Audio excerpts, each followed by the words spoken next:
மிதுனம். மிதுன ராசிக்காரர்களுக்கு நல் மாற்றங்களை கொடுக்கக்கூடிய அமைப்பு இப்போது ஆரம்பிக்கிறது. உண்மையை சொல்லப்போனால் கடந்த காலத்தில் 9ஆம் இடத்திலிருந்து வந்த சனி பகவான் இப்போது 10ஆம் இடத்திற்கு உங்களுக்கு மாறுகிறார். உண்மையில் ஒரு பாப கிரகம் கோணத்தில் இருப்பதை விட கேந்திரத்தில் இருக்கிறது நல்லதுன்னு சொல்லுவோம். 10ஆம் இடத்துல இவர் கேந்திரத்தில் வரக்கூடியது ஒரு நல்ல அமைப்பு. இன்னும் கொஞ்சம் அழுத்தி சொல்கிறோம்னா மே மாதம் 14ஆம் தேதி நடக்கக்கூடிய குரு பயிற்சியின் மூலமாக உங்களுடைய ராசி புனிதத்தை அடைகிறது. ராசிக்கு குரு மாறுகிறார். அதனை அடுத்து ஒரு 4 நாள்லேயே ராகு கேது பயிற்சி நடக்குது. அதை பார்த்தீங்கன்னா 3ஆம் இடத்திற்கு கேது மாறுகிறார். ஆக எல்லா நிலைமையிலையும் பார்த்தீங்கன்னா கடந்த காலத்தில் 2020, 21, 22 இந்த 3 வருஷத்தை எடுத்துக்கிட்டிங்கன்னா அப்படியே மிதுன ராசிக்காரர்கள் கடுமையான மன அழுத்தத்தை சந்திச்சிங்க.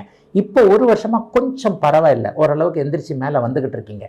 இந்த அமைப்புகளை நீட்டித்து தருவதற்கான ஒரு நல்ல அமைப்பாக 10ஆம் இடத்தில் இருப்பதன் மூலமாக நல்ல தொழில், நல்ல வேலை, நல்ல வியாபாரம் போன்ற அமைப்புகள், லாபம் வரக்கூடிய அமைப்புகள், வெளிநாடு வெளிமாநிலம் போன்றவைகளுக்கு போகக்கூடிய அமைப்புகள், நல்ல கல்வியை படிக்கக்கூடிய அமைப்பு, மேற்படிப்பு என்ன படிக்கலாம், எது படிக்கலாம், இருக்கிற இடத்திலிருந்தே மாற்றம் இல்லாமல் ஒரு நல்ல தொழிலை செய்யக்கூடிய வாய்ப்பு எல்லாத்தையும் இன்னொன்னையும் சொல்லிடலாம். உங்களுடைய 9ஆம் அதிபதியான சனி இப்போது 10ஆம் இடத்திற்கு வருகிறார்.